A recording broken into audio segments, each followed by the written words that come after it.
Nervous? Yes. First time. No, I've been nervous lots of times.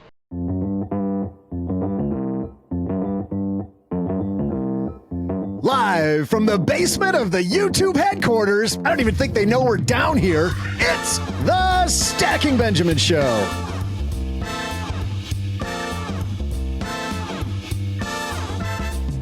I'm Joe's mom's neighbor, Doug, and we're more than halfway through the year. So how are this year's goals coming along? To help you get your ass in gear, we welcome the host of the Best Interest podcast, Jesse Cramer. And a woman whose number one goal is probably to hang out with us, from Afford Anything, Paula Pant.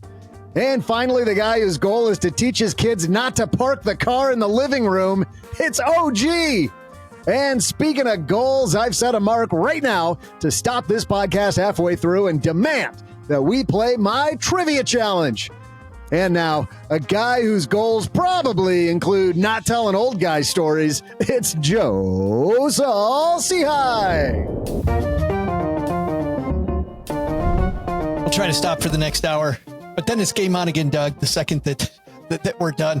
Isn't it bad when you find yourself becoming more like the characters in those Progressive commercials? Like, don't become your parent? Could be very much. You were the model for those. Scary. Like saying hi to everybody in the elevator. You ever had somebody do that, by the way? It is creepy. It's like, hey, no. I'm going to stare at the wall for a little bit. Hey, everybody. Welcome to the Creepy Old Guy Stuff podcast.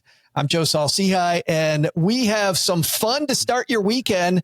We're going to talk about goal setting, and the guy across the card table, he's goal setter extraordinaire. Mr. OG's here. How are you, man? I think my favorite one of all of those is when they have to throw the stuff out. They're by the dumpster, and they've got like all their stuff, and the one guy shows up with like all the floor mats, and he's like, do you still have the car? He's like, no. He's like, it goes. He's like, but he's like, no, it goes. Okay. You never know when you're going to need. Yeah, you're never going to need it. Like, he just like cuts him off. My favorite is the one where they're parking before the big game. They're parking way out in the back 40 so they can get out early. I have done that so many times. It's like, no, this is a great exit. It's like, but we have to walk 100 miles to the stadium. It's like, but we'll get out first. It's like, no, we won't. I compliment the produce manager to the overall grocery store manager. Absolutely do that. Well done on stacking. Yeah. Hey, Tim over in produce, that guy's awesome. Yes. The woman, by the way, who is the lettuce stacker on this podcast, Paula Pant here. I have no idea what that means, Paula, but it sounds good. Yeah, stacking Benjamin, stacking lettuce. I can stack whatever needs to be stacked. Stacking lettuce sounds like you're stacking money, doesn't it? I mean, it can be a euphemism. Yeah, because it's kind of stacking. Well, there's a lot of food metaphor with money. Like there's cabbage, cheddar. Yeah. Cabbage isn't cabbage like a financial institution with a cabbage with a K? With a K. Cabbage with a K. Oh yeah. Yeah. Yeah, but isn't stacking cabbage? I mean, that's a euphemism for stacking money. Oh, I hadn't heard that. Yeah. Yeah. Oh, yeah. That's cabbage in that deal. I was thinking there's cheddar, there's let's see, what other food is there? There's milk? Avocados. Stacking avocados. I don't know. That's a lot of avocados. No idea.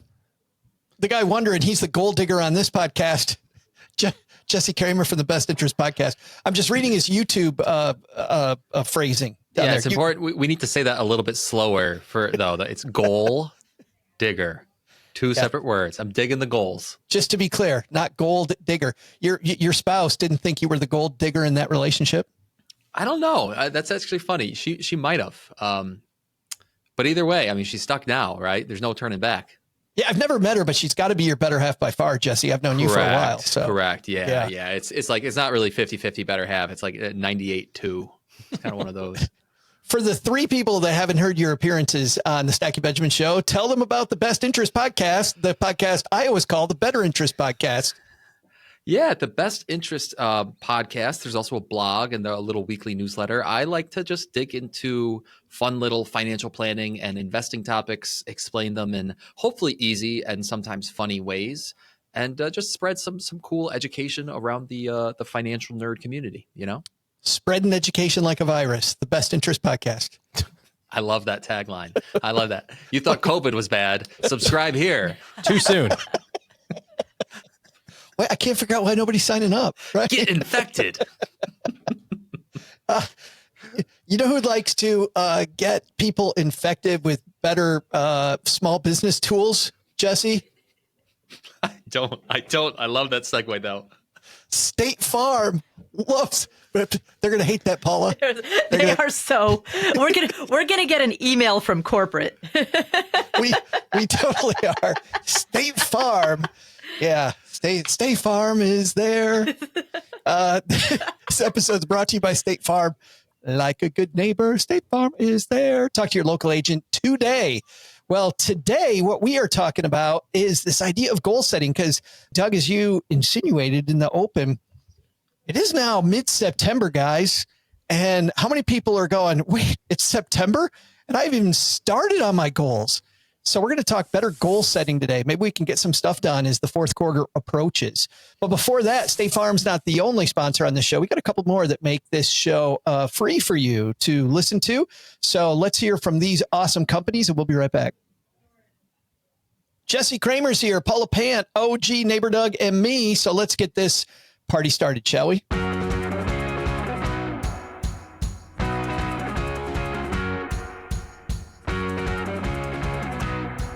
Our topic comes to us, as it does on most Fridays, from a popular blog in the personal finance space. This one's actually from the human development, the self-help area, Raptitude.com. I've never seen this one. Jesse, Paula, G, have you guys seen this one before? Raptitude.com?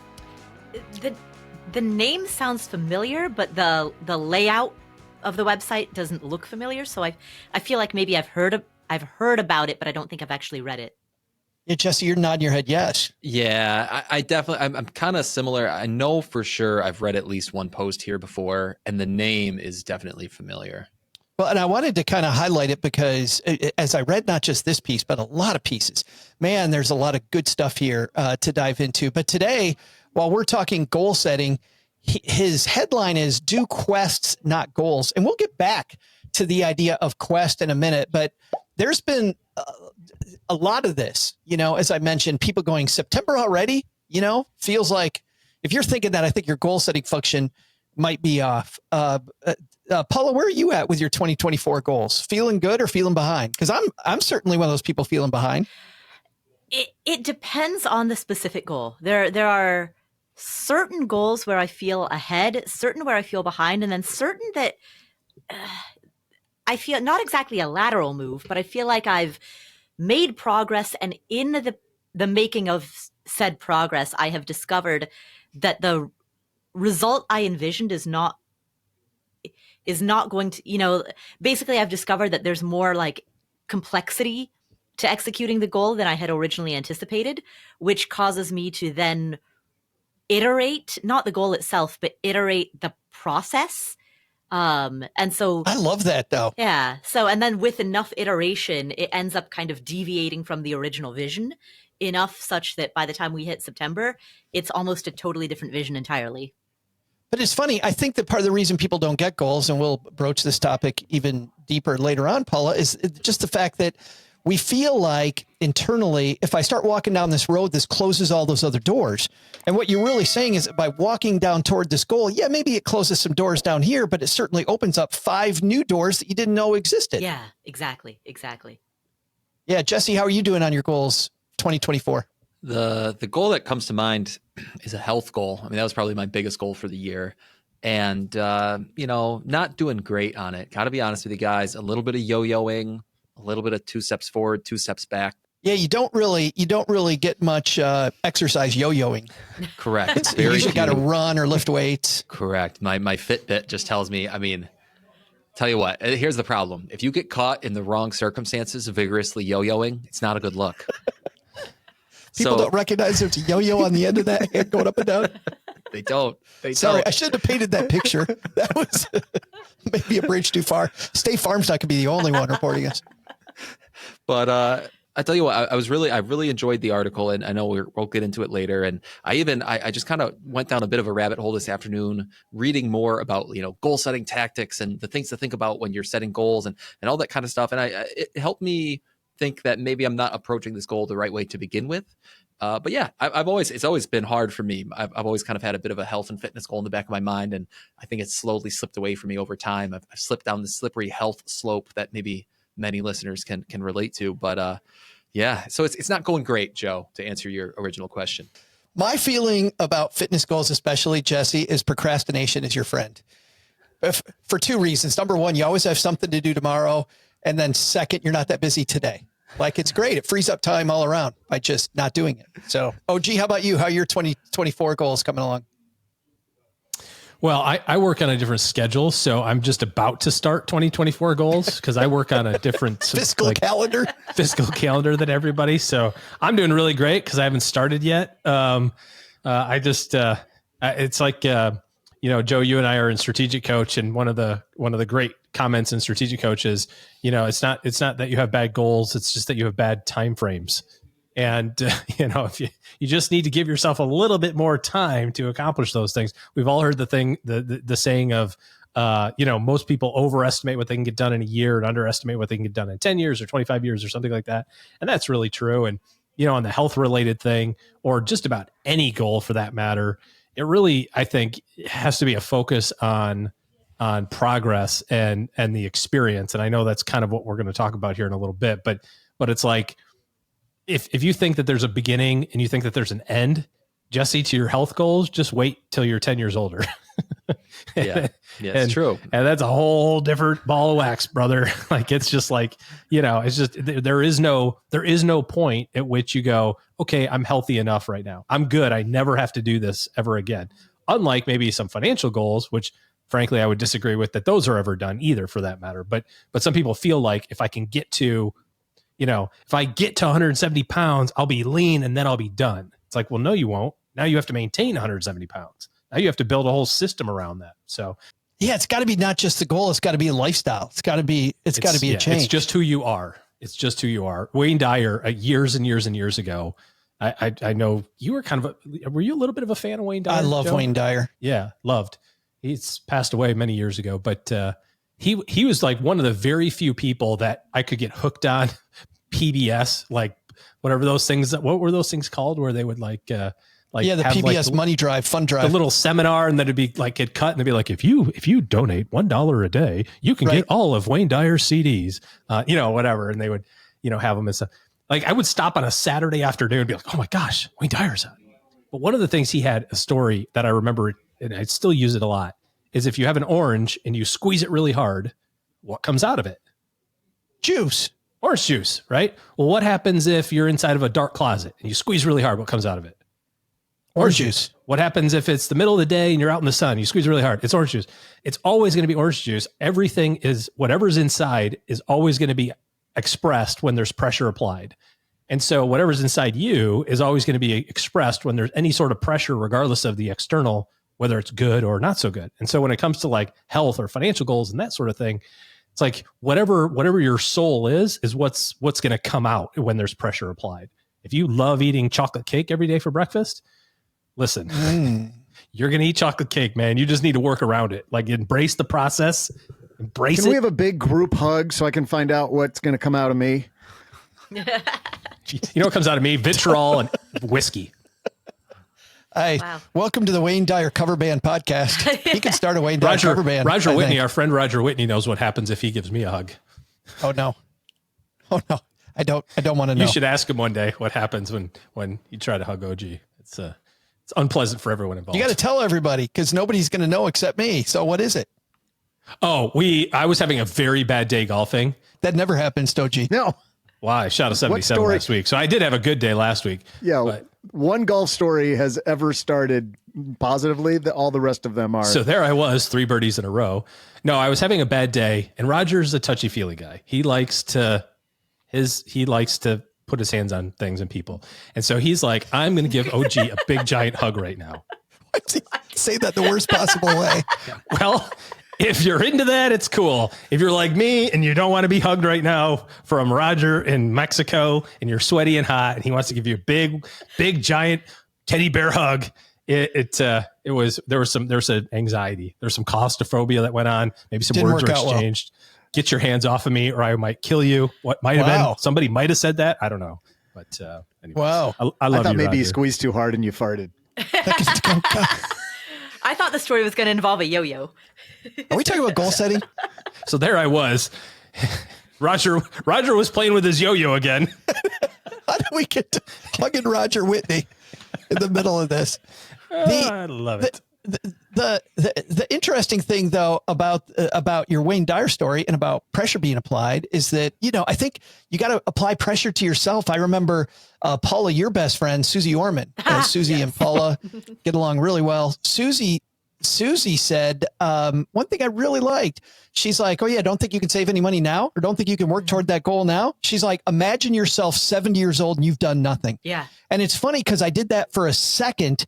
And I thought to myself, Paul, I'm like, wow, I need to think about future me. And Jesse, maybe to your point, you think you could end up like Doug later, like scare the hell out of yourself and you'll go for a run immediately. Paula? No, to be clear, I love Susie Orman. I really do. I think she's sharp. She's brilliant. She's very, she's very successful, and she's built that success on helping millions of people with their money, helping millions of people get out of debt and build their net worth and save for retirement. So I've enormous respect for her. She also helped you acquire some fame. She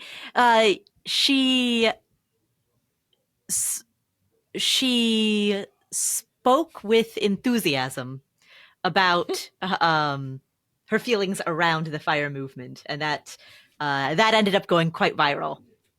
Yeah. I mean, but a lot of that was around kind of a semantic, the semantic discussion around what is the word retirement, which is like, we don't need to go down that road because we've already talked about that 1,000 times. What was your original question? It was putting pressure on yourself by looking at your future self and going, you know what, if I don't do anything, how is this going to look? Right. Exactly. And, there have been studies done in which if you take those face aging accelerator apps, there are these apps where you can take a picture of your face and then you can see what your face looks like when it's aged. And there are actually studies done that show that if you do that and you can visualize yourself in your 60s, your 70s, your 80s, you are actually more likely to do the habits that are in service of your future self, both with regard to your health and with regard to your money. Wow. There's a great thing that OG, you and I did in Strategic Coach that was just transformative for me, which is imagine yourself a year before you die. And how do you want people to think about you? And you write all those things down, and then they ask you, okay, if you do all those things, how much longer would you live? Yeah. I was like, you still want to die in a year. I want to be a great husband, good dad. I want to be a resource for my community. I want to be healthy. I want to not worry about money. I didn't say I want to be rich, that I don't want to worry about money. They said, okay, if you're all those things a year before you die, like if you're doing all this stuff, how much longer do you buy yourself? And I wrote like 9 years I buy myself if I do that. And then they said, well, why are you waiting on all those things for later? Like, why are you thinking about this when you're in your 80s? Why aren't you working on those things now? Like this whole idea of future you. But Jesse, I want to go to you because this blogger, David, makes a couple of assertions about goals. He says, number one, just the name goal. You hear about corporate goals and what's our fourth quarter like? Where are we going with goals? And goals just seem so whitewashed. It's not inspiring. Plus, he says, a goal sounds like something you expect to not be working on now. It's something that I can do later. Like, hey, if I set my goal on January 1st, I can think about it in September. What'd you think about that? It helped me. I mean, again, I kind of read this article and looked through the lens or framed it selfishly, as maybe we're all want to do, and kind of put myself into the article and said, okay, how does this apply to me? But yeah, it made sense to me, the idea that it can be helpful to, rather than frame goals, as OG alluded to, as having these finite beginnings and endings, to instead think of them as journeys, as ongoing quests, right? He used the word quest in the article, I think. And the idea that, sure, along your quest, you might have mile markers, you might have milestones, you want to stop by this place first and that place second, but it never really ends. It's not really about the ending to begin with. It's about how you learn and grow and change along the way. And that way, because it can be hard. I find it pretty hard when I don't meet a goal. If I put myself in the old framing and I don't meet a goal, it's a bit of a self-esteem bummer. Am I a failure? Do I not have the discipline? Do I not have the ability to overcome my habits? All that kind of stuff. Whereas I think if I think of it as a quest and it's ongoing, and I know that there will be struggles, there'll be hills to climb, there'll be pitfalls along the way. Well, now that's just part of a quest. That's just part of an adventure. And it's more about, can you bounce back? Do you keep going? That kind of thing. So if this sounds a little bit like The Hobbit, it should. I mean, that's how I thought of it. Yeah. Life's a big adventure, and you don't know where you're going to go when you step outside your door. But I thought it was a pretty interesting way of reframing the whole goal setting paradigm. Well, what I like about what you said is that when we think about the fact that we didn't achieve our goals, like, I don't know about you guys, but I spend a lot of time that I should be moving, instead looking in the rearview mirror with self-loathing, going, God, I wasted all that time. And then you waste more time thinking about how I wasted time, versus I always feel better when I just put one foot in front of the other. OG, I want to read you something from this piece. David says, still, the tendency is to wait for a better, less cluttered stretch of time to appear before you'd work on your goals, right? I'm going to work on my goal as soon as life gets less cluttered. You'll execute your great plans as soon as life becomes a little easier and more spacious than it is now. I don't know about for you, but that line really resonated for me, that, hey, I'm just going to wait till life gets easier. Then I'll work on my goals. Yeah. Yeah. When things get easier. Sure. Right. It's like listening to my kids talk about how hard school is. And I'm going, listen, guys, this is as easy as it gets. This is the easiest day you're going to have the rest of your life. I don't want to. Fifth grade will not be easier than third grade. I mean, I get it. Calculus is hard. I understand this, but it's not easier than this. Like, this is when your biggest stress is like, I got problem number 6 wrong.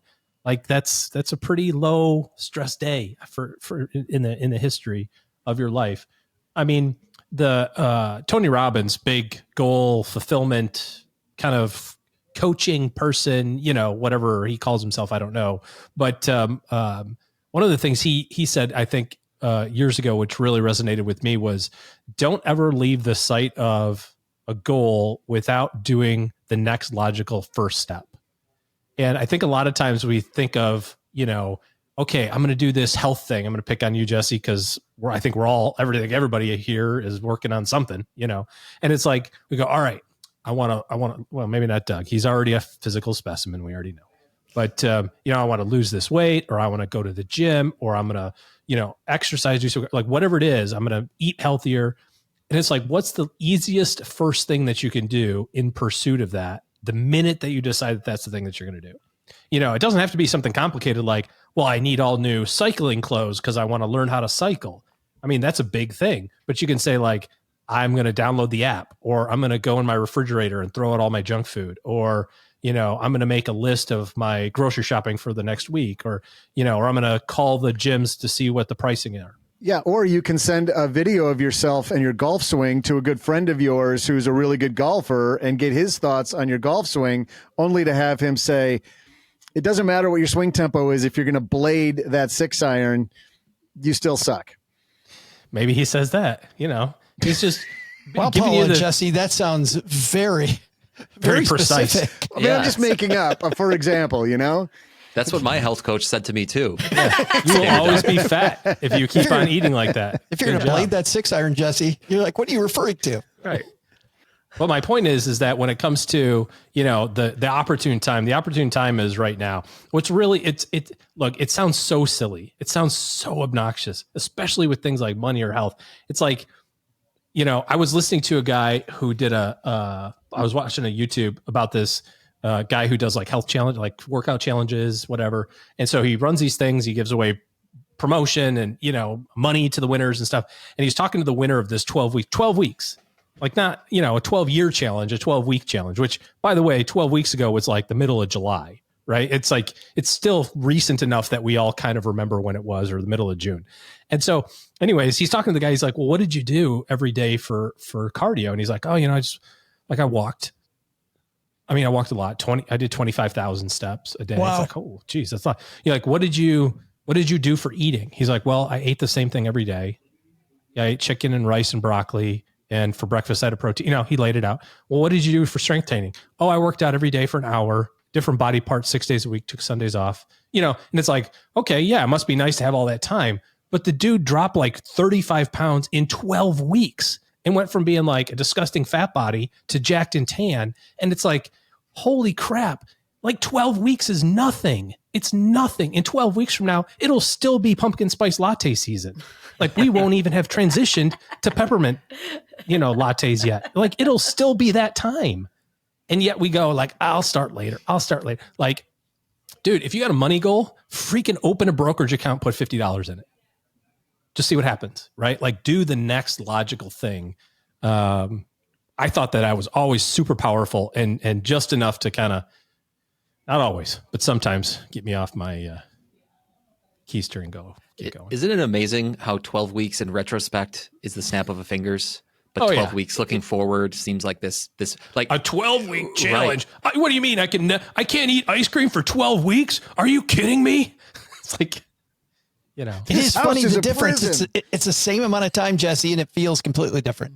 Yeah. And the important thing is to remember that the version of you 12 weeks from now, which you I think maybe it was you, Joe, you kind of alluded to this before, like future you is super duper real. Maybe not 100% real. Like, right. That airplane could land on the highway this afternoon and take me out. Like we talked about it before here on the show, but it's a very slim chance.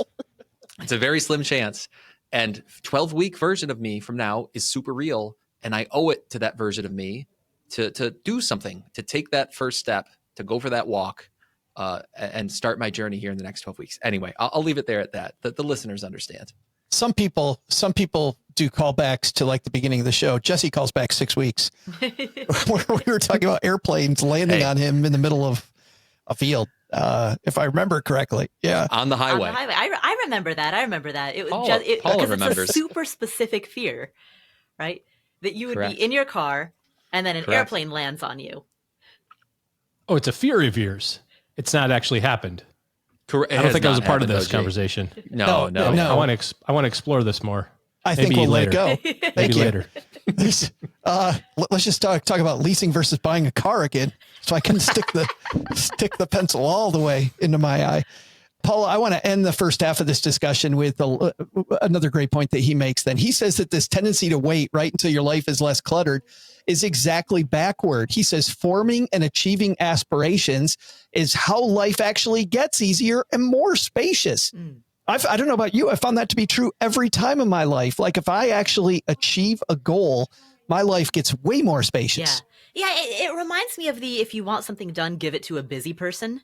So if there is something in your life that is a priority, you find the time for it, you make the space for it, you move. If something's truly a priority, you move mountains to make it happen, and you take whatever sacrifice is necessary in order to make that thing happen.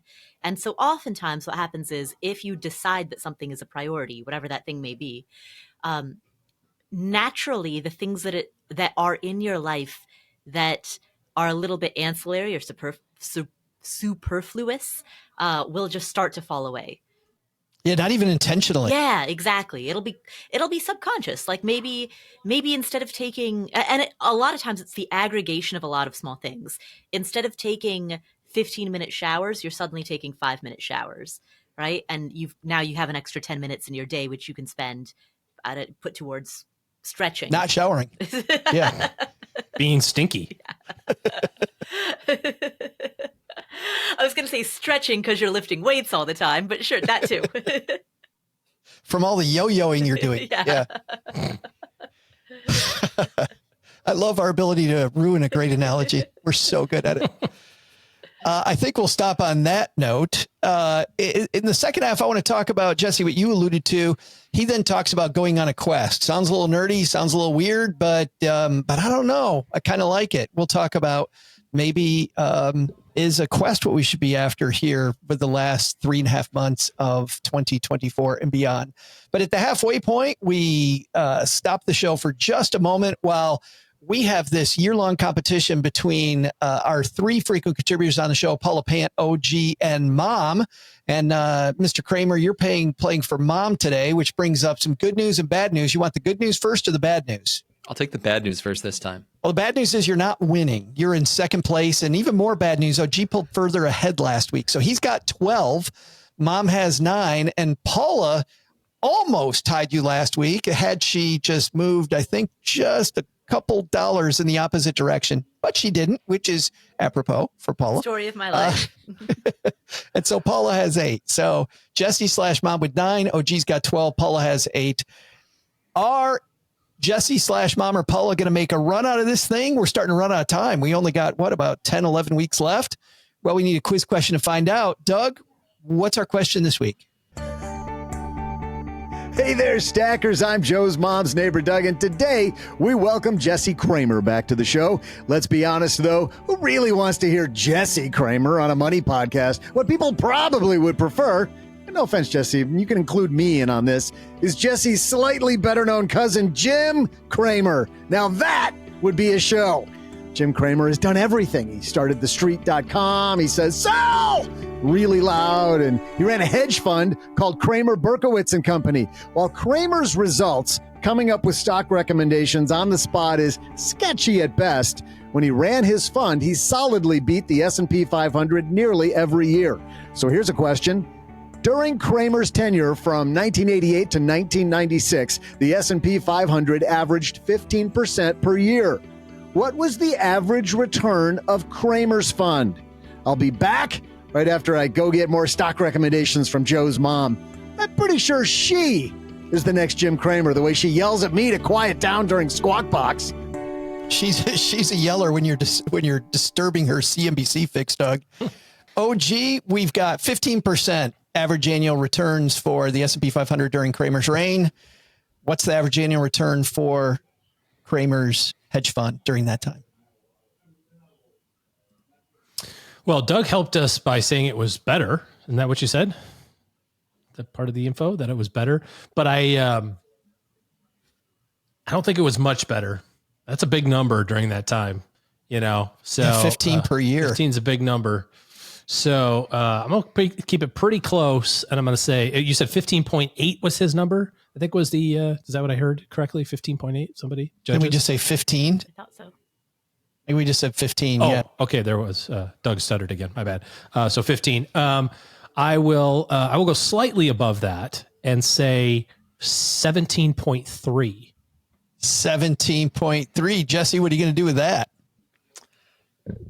No idea. He's my uncle, Doug, for what it's worth. Uncle. But it's still, I don't blame you. I know there's a writer behind the scenes, so come on. Does he yell sell like at Thanksgiving? It's pretty bad. My mom brings out the pecan pie, buy. It's like, it's pie. It's not buy, but it's all good. My lucky number is 22. So I'm going to go with 22%. 22%. And Paula. Oh, boy. I think 22 is too high. I'm going to be...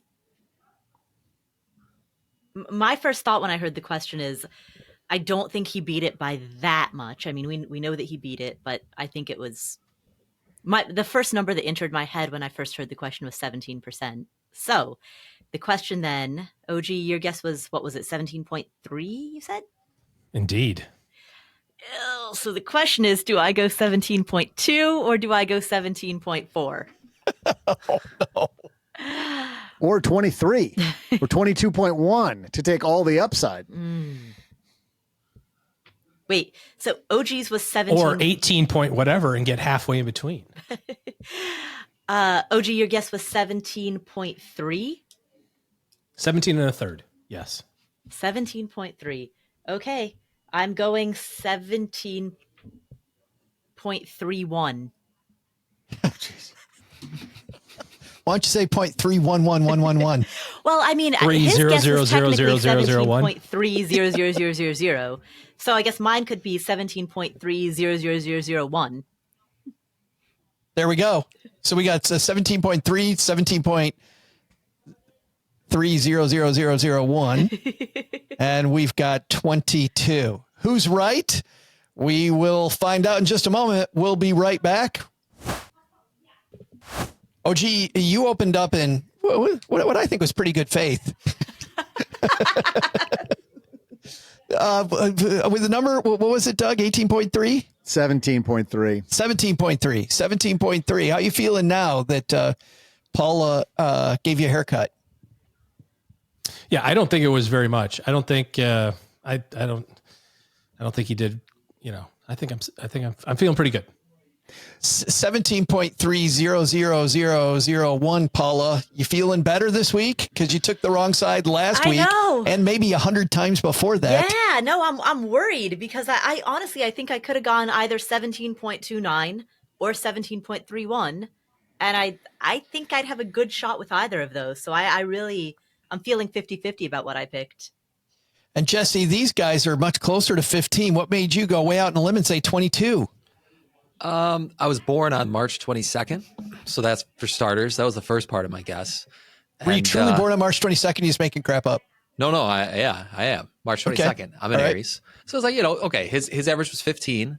I think somewhere in the Doug said he solidly beat the S&P 500. Ooh. So I don't know. I didn't pick up the adjective. I was like, okay, he might have beat it by a few. That's not a few though. That's almost 50% higher. I mean, if you think about it. I mean, I get it. But it was only an 8-year stretch, right? 88 to 96, 9-year stretch, something like that. And he's famous now, so he must have got famous somehow. Although I will say, all the attention that you guys are paying to this whole 17.3 versus 17.30, it does have me worried. He only does that to make it hard for me to do the math to figure out. That is when he does all this decimal crap. It's an attack on me. It's the only reason. He's not talking about you, Jesse. He's talking about OG. Yeah.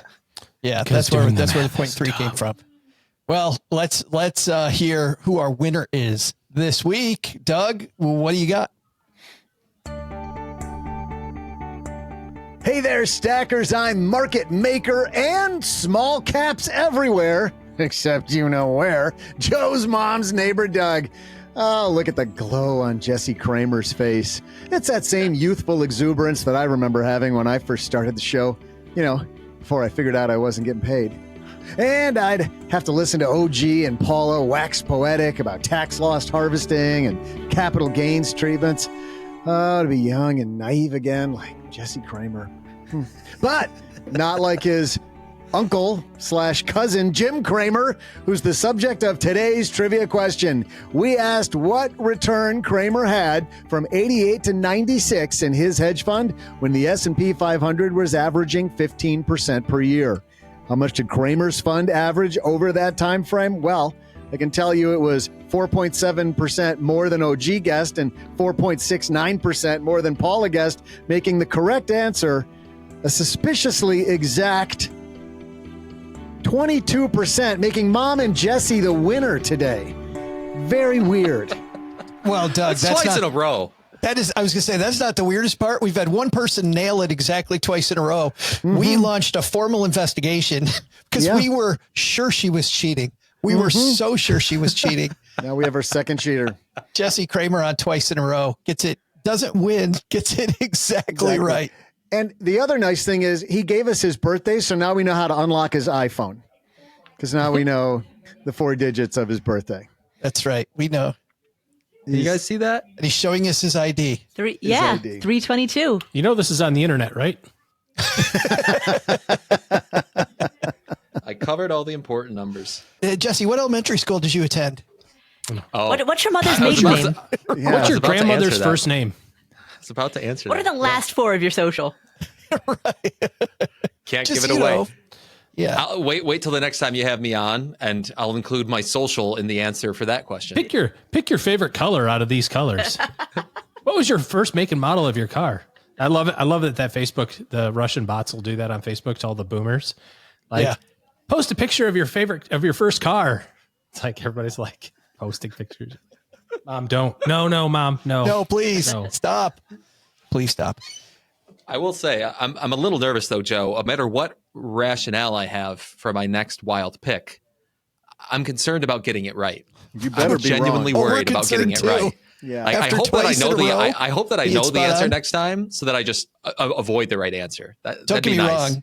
Doug and I are always thrilled when because Paula has this inability to catch up with OG, so we're glad somebody's doing it. So that part's good.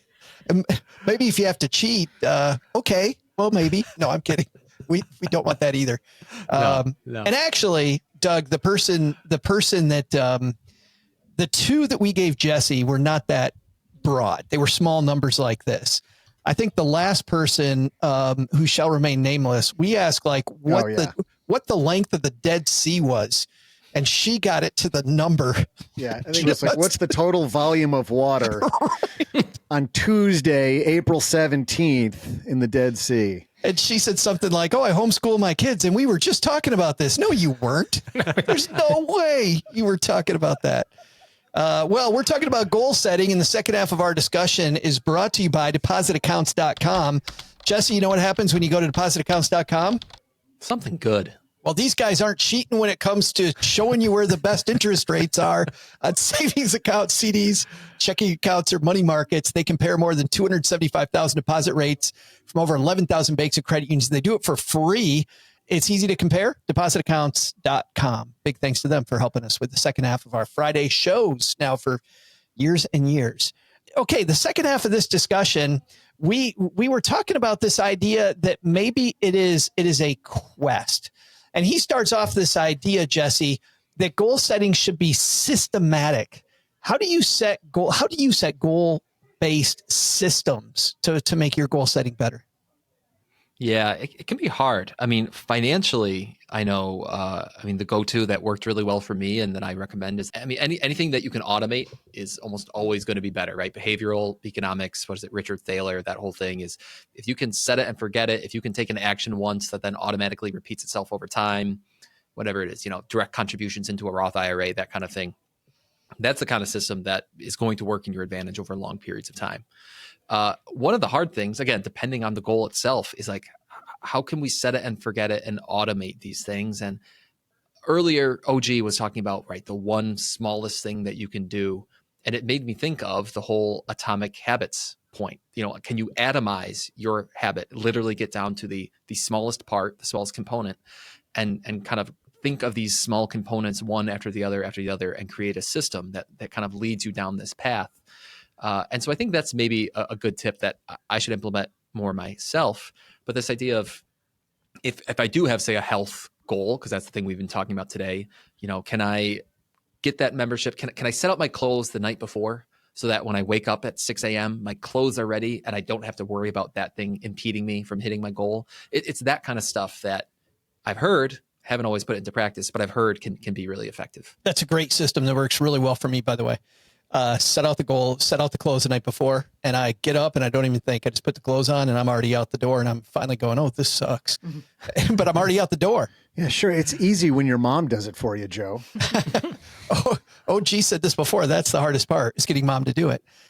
Paula, he talks about this as a quest. Don't think about goals, think about quest. And he says that a quest is an adventure, and you should expect your life to be one. Are you down with that analogy? Yeah. What I love about that is that a goal is all about the end result, whereas a quest is about the process, right? The adventure, the process, the journey. So it's not about the end result at all.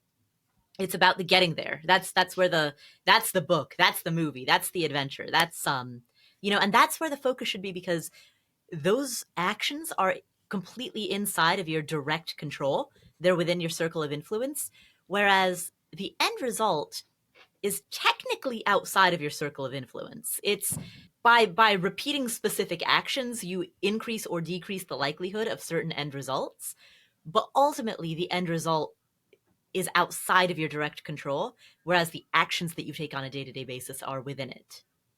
You're saying fall in love with the activity, not with the end result. Yeah, exactly. Yeah, because the activity then is the adventure. Oh, gee, I want to read the next piece to you. He says, a quest changes you, not just your situation. Goals are practical attempts to change your circumstances. A quest is personally transformative. The endeavor itself shapes who you are and what you're capable of. That also sounds powerful. You down with this idea? Sounds a little over the top, a little flowery in terms of the language. This weight loss journey will change who you are. I mean, yes, it will change how much you are. If you get used to the person who's on your bicycle all the time, you start referring to yourself as a cyclist. I mean, as an example. Yeah, well, yes, but I don't know. I think all of this boils down to, being okay with. So somebody said something earlier about habits, right? Like, oh, I have to change my habits. No, like, you already have habits.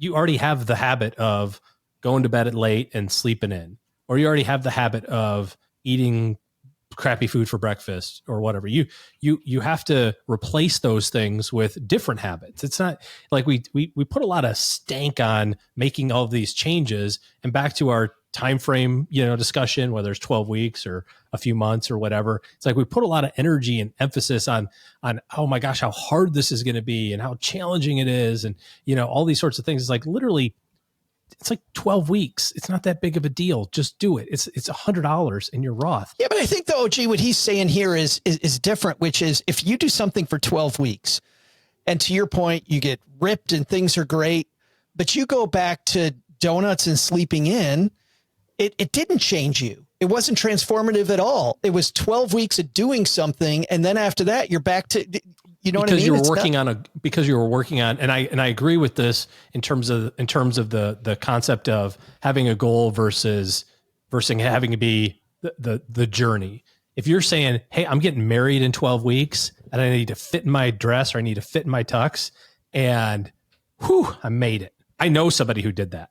Like literally leaned out, like everything was, you're going, oh man, you look great. Like everything was, and 12 weeks later was like, boom, like literally it was like the sound happened. It was like, it resonated. I need that sound effect in my life. It was just like, it was like, badoing, like all at one time.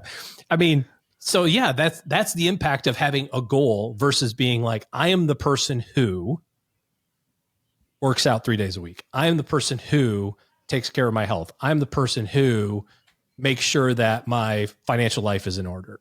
I'm the person who pays cash for cars. You know what I mean? Like when you say that, your brain does not know the difference between imagination and reality.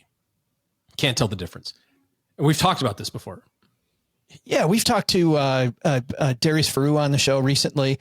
Paul, I know you've talked to Ryan Holiday before.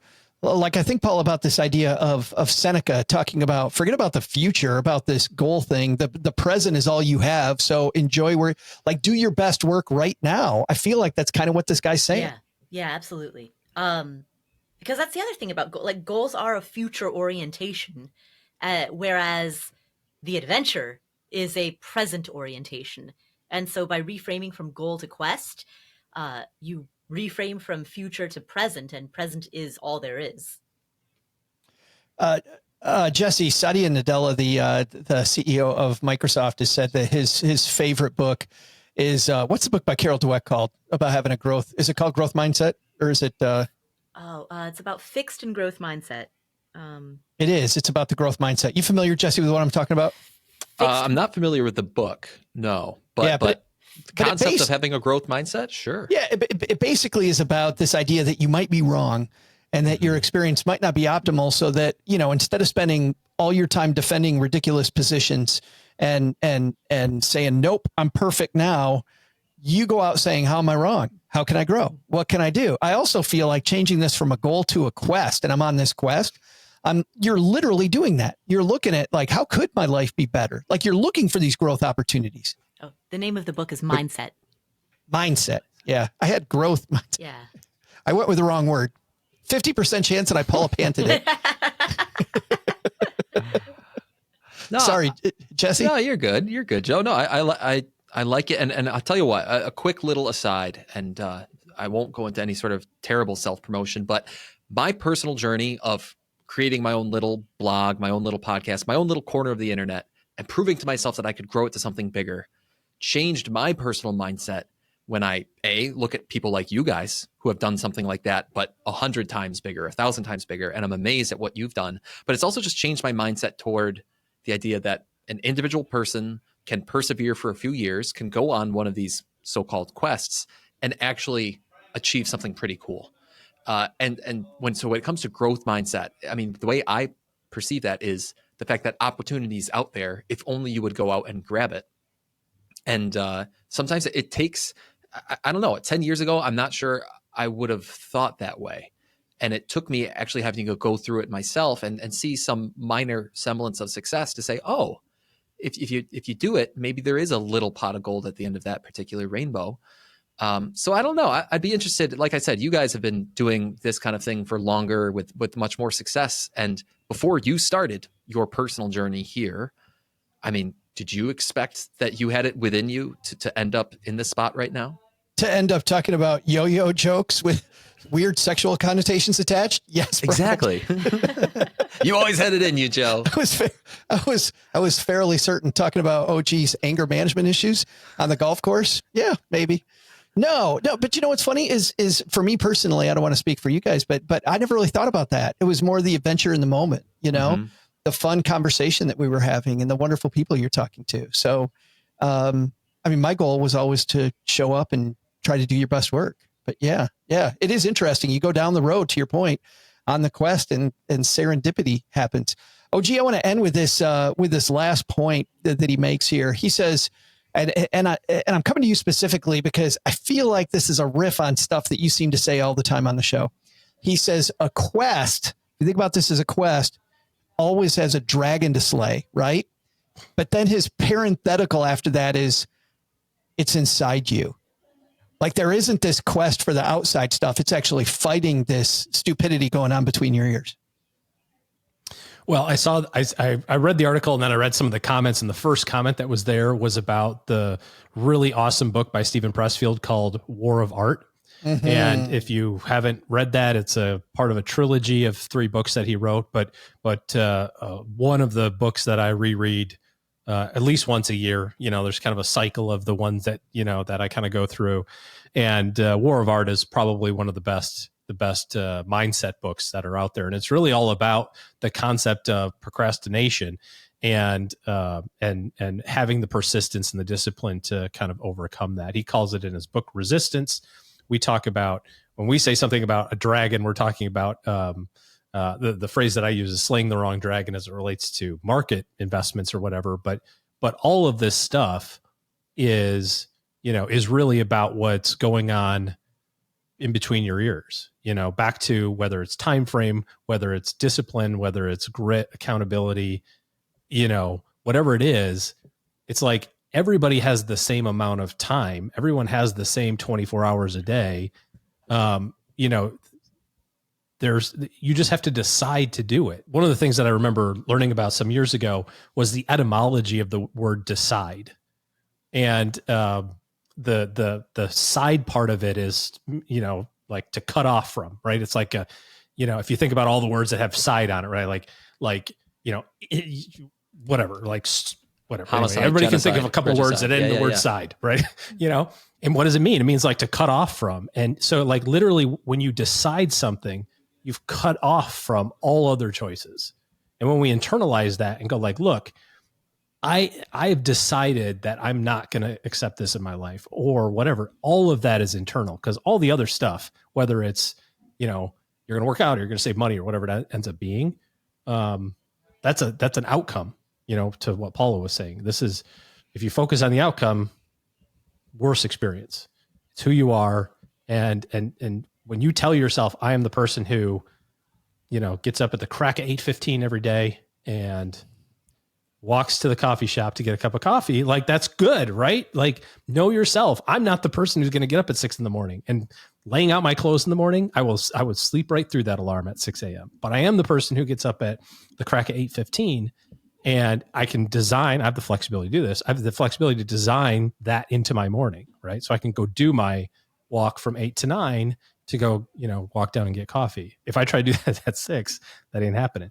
But I've decided that I'm the person who gets up in the morning and goes for a walk. So that's what it's going to be.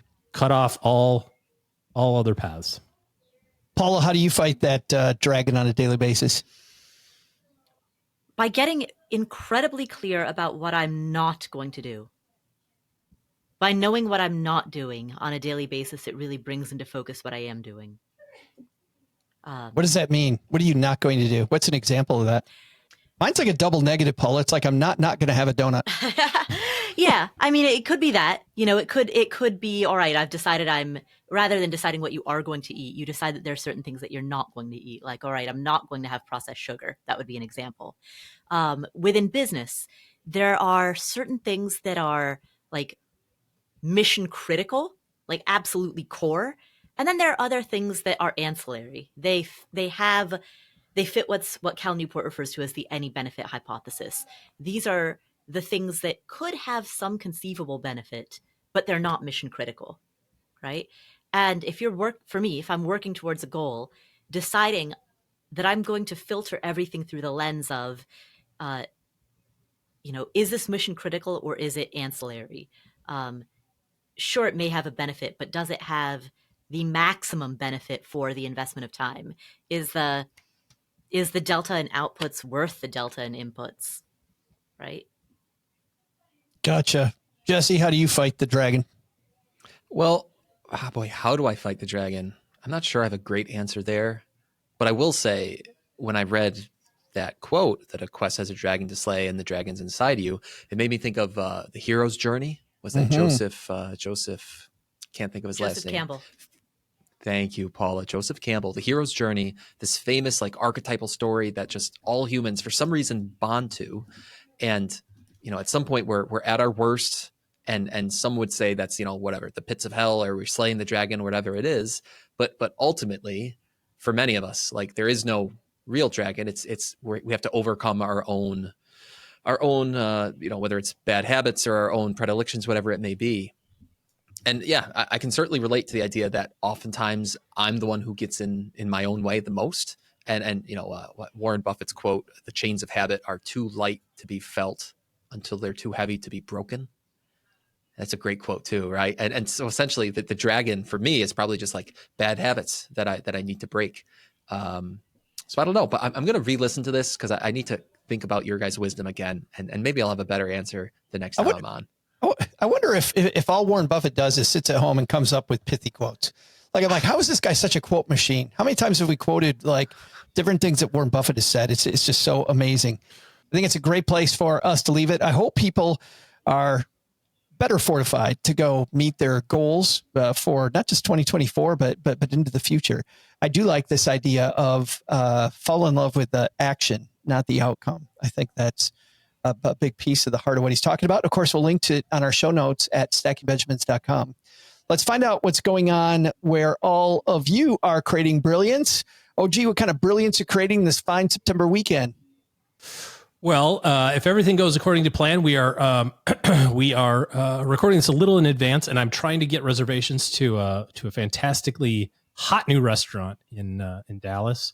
And I will report back if we happen to get them. I get the emails that are like, "There's a table available," and I click it and go, "Sorry, it's already taken." So did they finally open a Culver's? We have Culver's. They have okay ice cream. It's not that great. Like we're going back there. There's a secondary market for selling restaurant reservations. Yeah, I know. Yeah. That's because it's all bought by bots. It's like all the story about the city bikes in Manhattan, like the secondary market of like how they're manipulating the supply demand, how gangs of kids are manipulating the supply demand market of. I didn't. City bikes. I've heard it's bots, Paula, and the restaurant people working in the restaurant. As soon as they know something became available, they go buy it immediately or reserve it immediately and resell it. Wow, It's insider trading right there. Yep. We were going to Napa a couple of years ago and Cheryl really wanted to go because it was around her birthday, to the French Laundry, the famous restaurant. Who doesn't? Yeah. Good luck. And so they open up 60 days ahead of time. They open up reservations. I think it's 65, but 60 might have been 45. But anyway, certain number of days and at midnight. So she waits up till midnight and literally on the stroke of midnight tries to make a reservation. Reservation's all gone for the entire day. I mean, like think about for an entire day at this top restaurant, how many reservations that is. And at 12 o'clock and 3 seconds, they were all gone. Mm-hmm. Couldn't get in. So instead, we spent 16 buckets of money at his other restaurant, which isn't as famous. So Per se. yes, Bouchon, I think it was called. Oh, you went to Bouchon. Okay. Bouchon, good stuff. That's fantastic, Paula. What's going on at Afford Anything? On the Afford Anything podcast, we have an interview with Leslie Zane. She is a Harvard-educated expert at marketing and branding, and she talks about how the principles of marketing and branding can be applied to any time you need to convince anyone of anything. So if you want to talk to a spouse about getting on board with financial independence, if you want to talk to your boss about giving you a raise, a lot of these principles, the principles of marketing, can be translated into any domain. So we have that interview on the Afford Anything podcast. I love this idea. I remember management guru Tom Peters in the late 90s talking about brand you, and about how no matter who you are, Paula, you have to be brand you. And whether you work for somebody else, you're in a big corporate environment, you're in a small company, it's not just entrepreneurs that need the brand. We all need the brand. Right. So that sounds really cool. Exactly. And she said the same thing as well. That was one of our establishing questions. I was like, well, just to be clear, when you say that each person is a brand, you're not referring to influencers. You mean a person who may not even have any social media accounts is still a brand, you know? It's funny because like I'll have conversations with people. I remember when my kids were in school, you'd have conversations with people on staff at the school and you're like, wow, this is what you're presenting as your brand. Like this is really, you're putting your worst foot forward. Like, wow, maybe would have done that differently. Jesse, thanks so much for joining us again, my friend. Super fun as usual. Thank you guys. Had a blast. What's happening at the Better Interest? What's happening at the Best Interest podcast? Let's see. When this episode airs, I believe a new episode of the Best Interest podcast will be out with Katie Gotti-Tassin. Do you guys know Katie from the Money with Katie show? Oh, yes. Yes. I'm talking to her in about an hour. Awesome. It's so weird that we were talking about Katie today.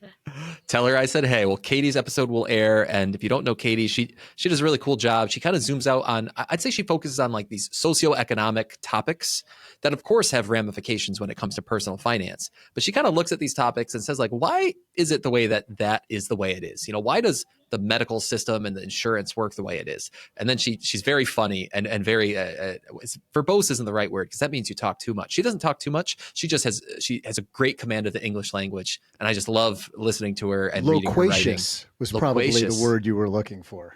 It totally was the word I was looking. I didn't even know that was a word, Doug. Trust you. I trust you on that one. So, I also appreciate Jesse how blunt she is. I mean, she's not going to pull any punches. Totally. So I'm excited for that episode with Katie to be in everybody's ears when this episode comes out. That's fabulous. You definitely want to listen to that. Katie is incredible. And we actually, just a couple of weeks ago, Stackers, you may remember the discussion. If you heard this Friday show, we talked about a piece from Katie's blog about being part of society and about is DoorDash, Uber, all these Instacart, are these ruining society and us taking care of each other. It was a piece about renting everything. Yeah, that was a different one. Oops. Sorry. Yeah, that is a different, but they're almost the same though, Paul, in a lot of ways. But it's funny, we came down differently. I think we largely came down on, DoorDash might not be the best thing all the time, but renting everything sounds great. Yeah. It's That's right. How we came down. The DoorDash one was the one about asking people for favors. That's right. Yes, absolutely. So that is on the Best Interest podcast, where finer podcasts are found. And we'll link to that and also the Afford Anything show in our show notes at stackybenjamins.com. That's going to do it for today. Thank you so much, everybody that hung out with us live on Twitter/X. Everybody that hung out with us live on YouTube. Glad you guys hung out and watched the sausage being made, as it were. It's time to figure out, though, what should be on. Speaking of goals, what should be on our to-do list, Doug? Well, Joe, here's what's stacked up on our to-do list for today. First, take some advice from that cheater, Jesse Cramer. He said that, that one thing about the stuff. It was mind-blowing. Hey, Jesse, can you summarize it for us? Well, the one thing, I suppose when it goes on quests, not all those who wander are lost? How's that one, Doug? Wow. Did you quote that right now? That's from Lord of the Rings. Oh, I thought you made that up right now. I was going to say that was great.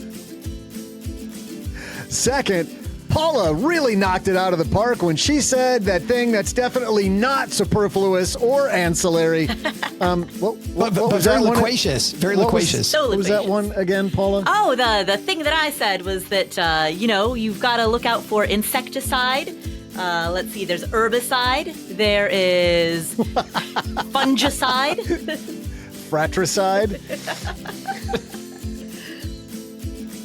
But the big lesson? Word to the wise, Jesse. If mom asks you if you want a Hertz donut, don't ask her what it is. Just say yes. If mom's happy, then we're all happy for another week.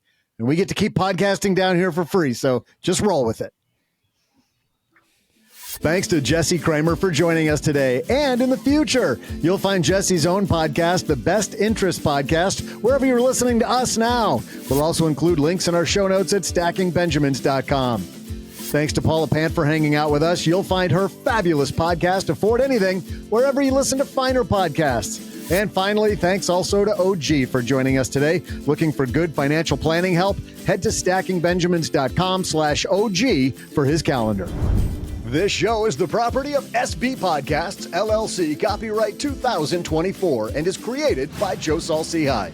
You'll find out about our awesome team at stackingbenjamins.com, along with the show notes and how you can find us on YouTube and all the usual social media spots. Come say hello. Oh yeah, and before I go, not only should you not take advice from these nerds, don't take advice from people you don't know. This show is for entertainment purposes only. Before making any financial decisions, speak with a real financial advisor. I'm Joe's mom's neighbor, Doug, and we'll see you next time back here at the Stacking Benjamin Show.